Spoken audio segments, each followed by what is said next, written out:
Hello, welcome to my channel. My name is Tendra, and today I'm going to be starting a book. This is Percy Jackson and the Lightning Thief. I read the book, I really liked it. Just so you know, I may be giving spoilers. Sorry for that. So let's start. Chapter 1.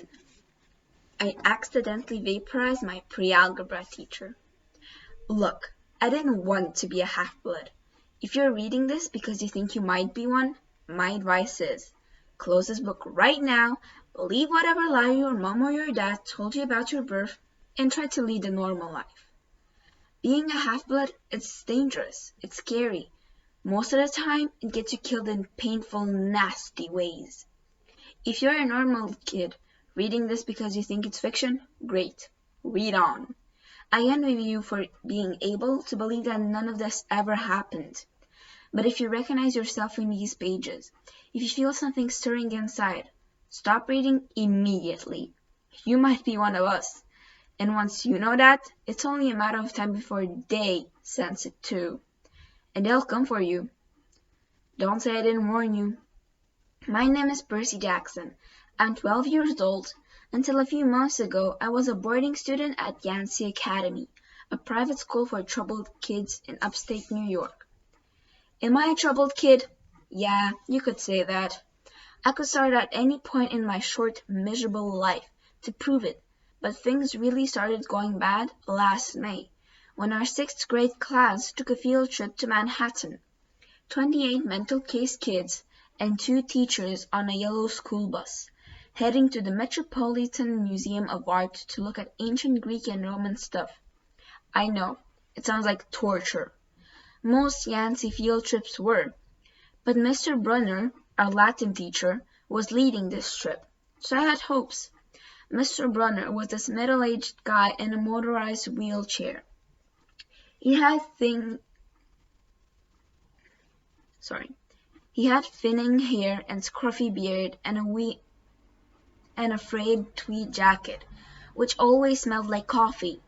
You wouldn't think he'd be cool, but he told stories and jokes and let us play games in class.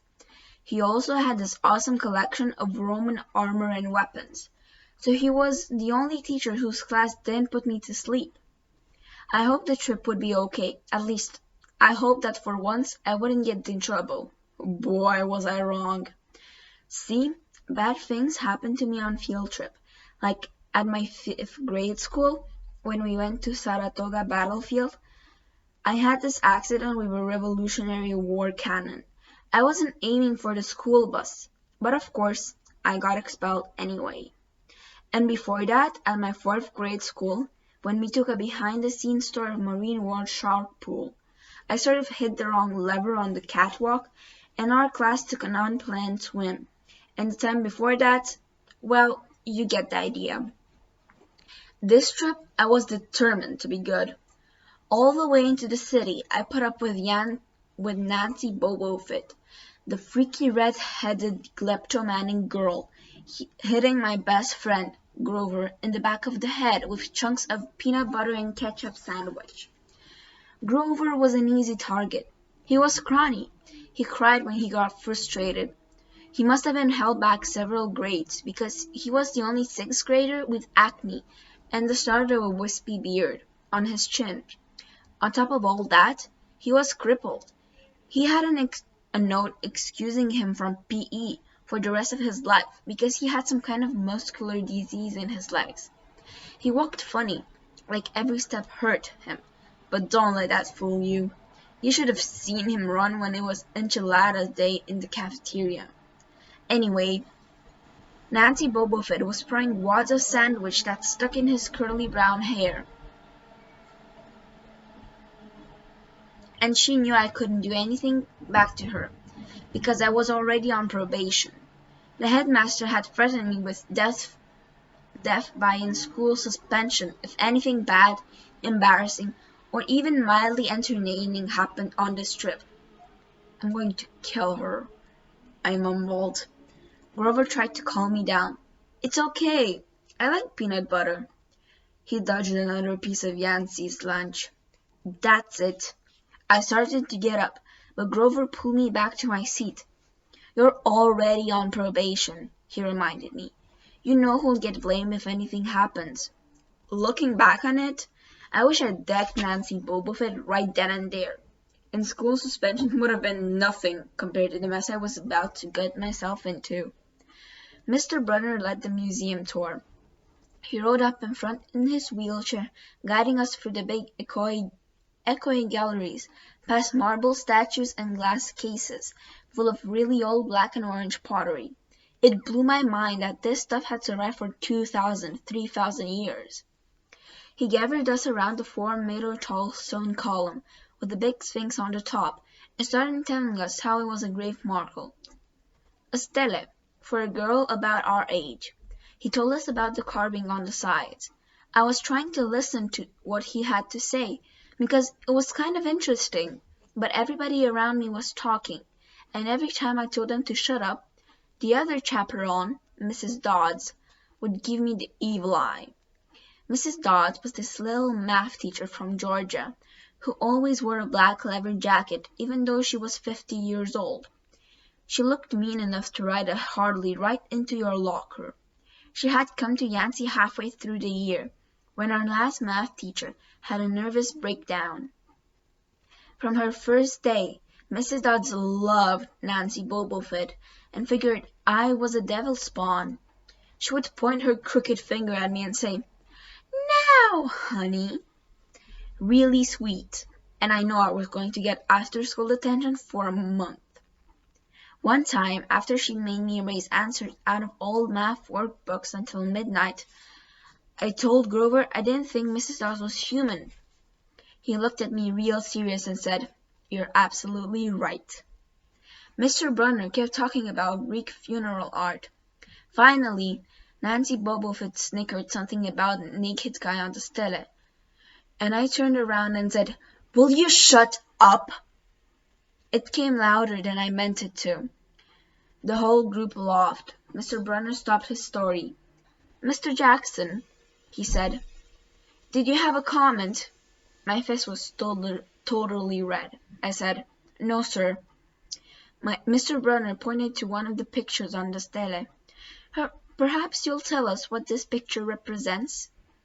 I looked at the carving and felt a flush of relief, because I actually recognized it. "That's Kronos eating his kids, right?" "Yes," Mr. Brunner said, obviously not satisfied. "And he did this because—" Well, I racked my brain to remember. Kronos was the king god and— "God?" Mr. Brunner asked. "Titan," I corrected myself. "And he didn't trust his kids, who were the gods. So, Kronos ate them, right? But his wife hid baby Zeus and gave Kronos a rock to eat instead. And later, when Zeus grew up, he tricked that Kronos into barfing up his brother and sisters." "Ew," said one of the girls behind me. "And so there was this big fight between the gods and the Titans," I continued, "and the gods won." Some snickered from the group. Behind me, Nancy Bobofet mumbled to a friend, like we're going to use this in real life. Like it's going to say on our job application, "Please explain why Kronos ate his kids." "And why, Mr. Jackson?" Brunner said. "To paraphrase Miss Bobofet's excellent question, does it matter in real life?" "Busted," Grover muttered. "Shut up," Nancy hissed, her face even brighter red than her hair. At least Nancy got in trouble too. Mr. Brunner was the only one who ever caught her saying anything wrong. He had radar ears. I thought about his question and shrugged. "I don't know, sir." "I see." Mr. Brunner looked disappointed. "Well, have credit, Mr. Jackson. Zeus did indeed feed Kronos a mixture of mustard and wine, which made him discrush his other 5 children, who, of course, being immortal gods, had been living and growing up completely undigested in the Titan's stomach.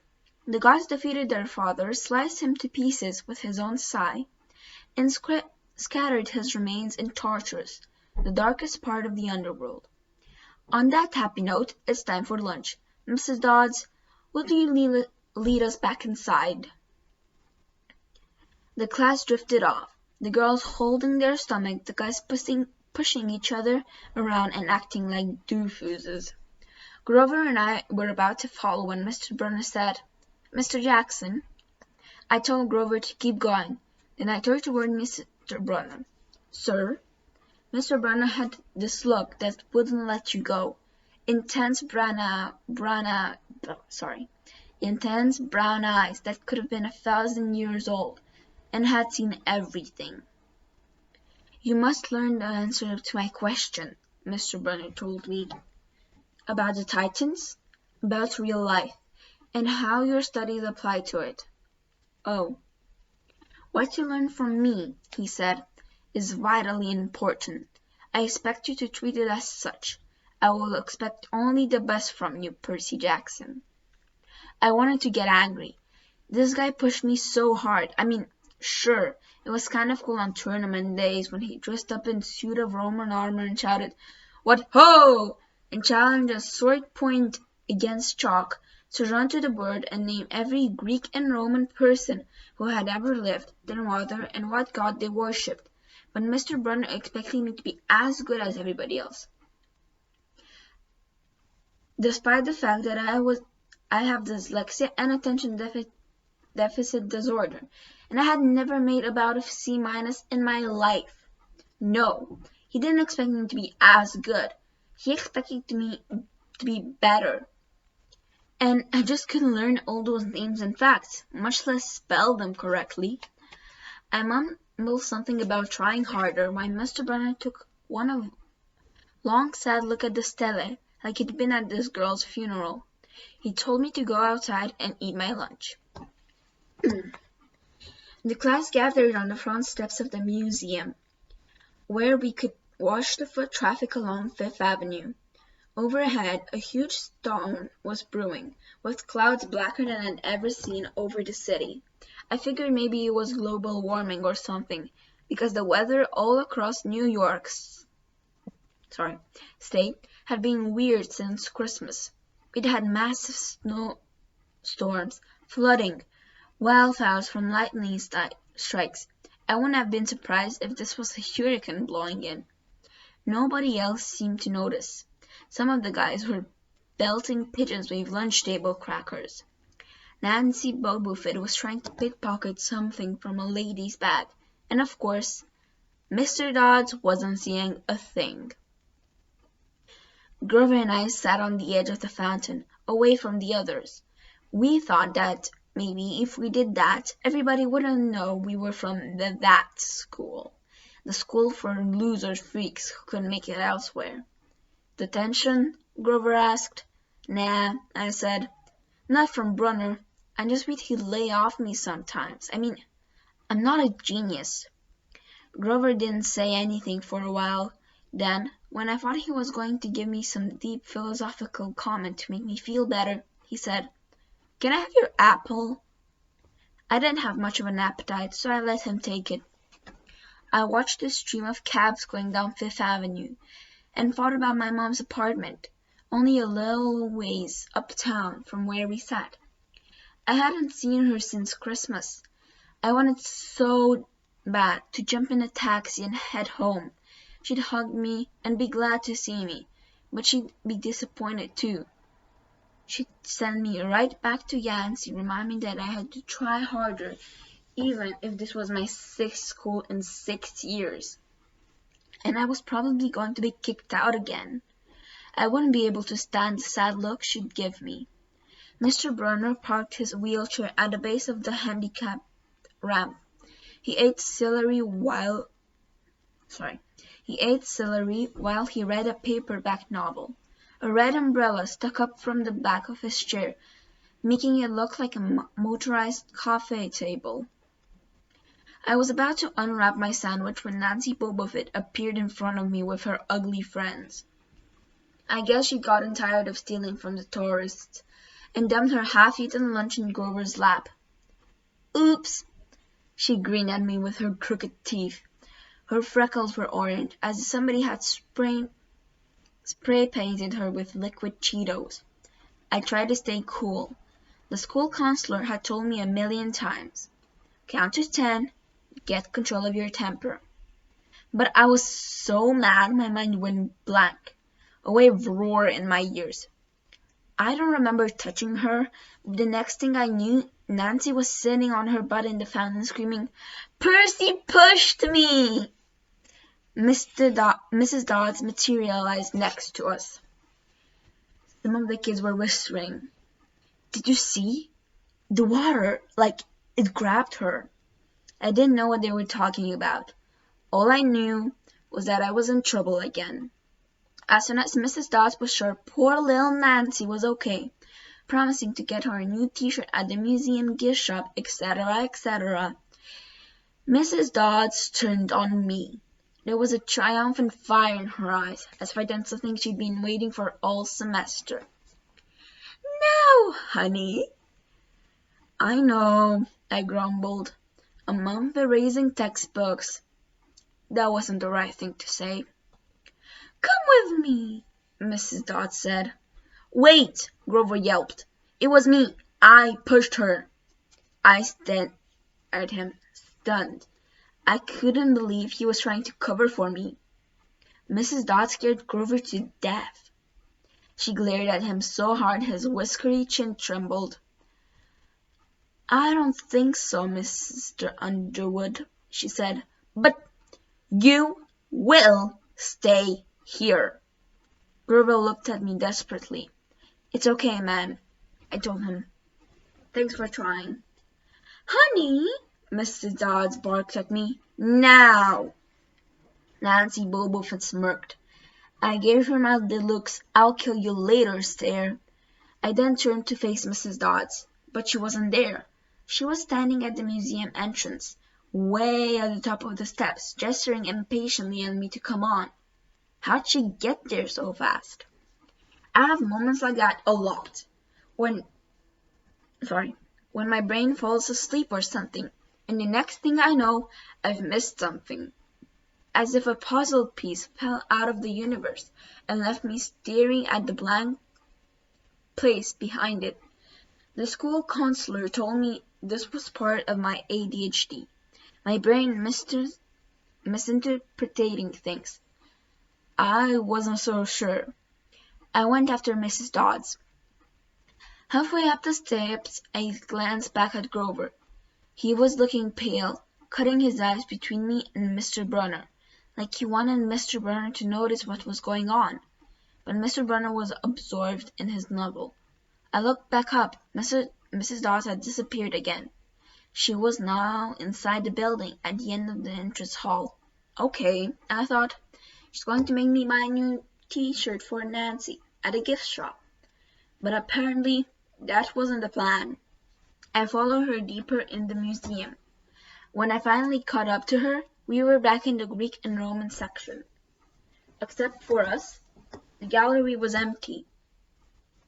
Mrs. Dodds stood with her arms crossed in front of a big marble frieze of the Greek gods. She was making this weird noise in her throat, like growling. Even without the noise, I would have been nervous. It's weird being alone with a teacher, especially Mrs. Dodds. Something about the way she looked at the frieze, as if she wanted to pulverize it. "You've been giving us problems, honey," she said. "I did the safe thing," I said. "Yes, ma'am." She tugged on the cuffs of her leather jacket. "Did you really think you would get away with it?" The look in her eyes was beyond mad. It was evil. "She's a teacher," I thought nervously. "It's not like she's going to hurt me." I said, I'll try harder, ma'am." Thunder shook the building. "We're not fools, Percy Jackson," Mrs. Dodds said. "It was only a matter of time before we found you out. Confess, and you'll suffer less pain." I didn't know what she was talking about. All I could think of was the teacher must have found out the illegal stash of candy I've been selling out of my dorm room. Or maybe they'd realize I got my essay on Tom Seward from the internet without even reading the book. And now they're going to take away my grade. Or worse, you're going to make me read the book." "Well," she demanded. "Ma'am, I don't—" "Your time is up," she hissed. Then the weirdest thing happened. Her eyes began to glow like barbecue coals. Her fingers stretched, turning into talons. Her jacket melted into large, leathery wings. She wasn't human. She was a shriveled hag with bat wings and claws and a mouth full of yellow fangs.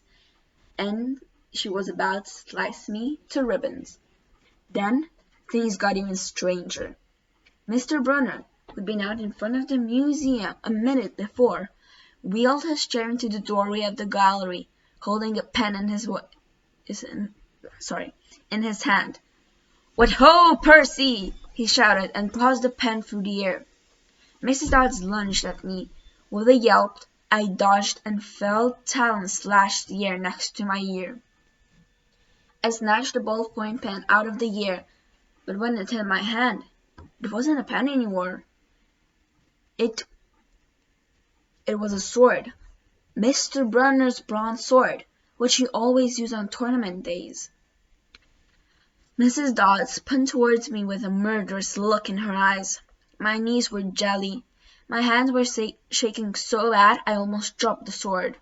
She snarled, "Die, honey!" and she flew straight at me.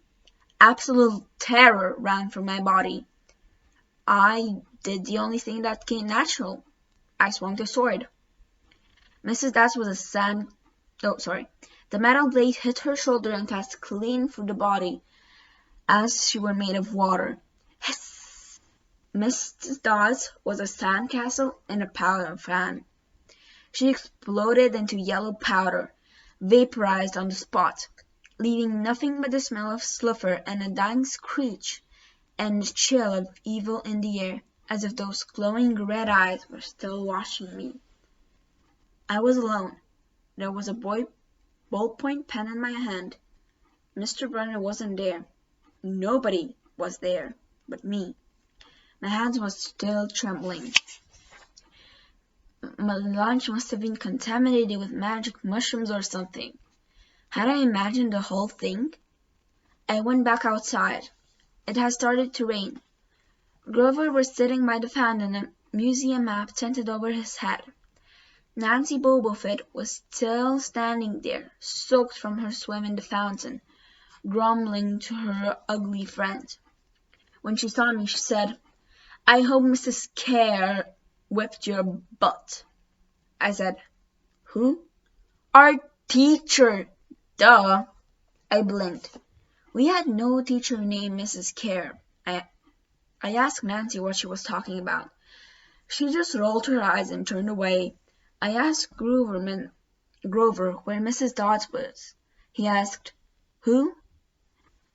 But he paused first, and he wouldn't look at me, so I thought he was messing with me. "Not funny, man," I told him. "This is serious." Thunder boomed overhead. I saw Mr. Brunner sitting under his red umbrella, reading his book, as if he'd never moved. I went over to him. He looked up, a little distracted. "Ah, that would be my pen. Please bring your own writing utensils in the future, Mr. Jackson." I handed it over. I hadn't even realized I was still holding it. "Sir," I said, "where's Mrs. Dodds?" He stared at me blankly. "Who?" "The other chaperone, Mrs. Dodds, the pre-algebra teacher." He frowned and sat forward, looking mildly concerned. "Percy, there is no Mrs. Dodds on this trip. As far as I know, there has never been a Mrs. Dodds at Yancey Academy.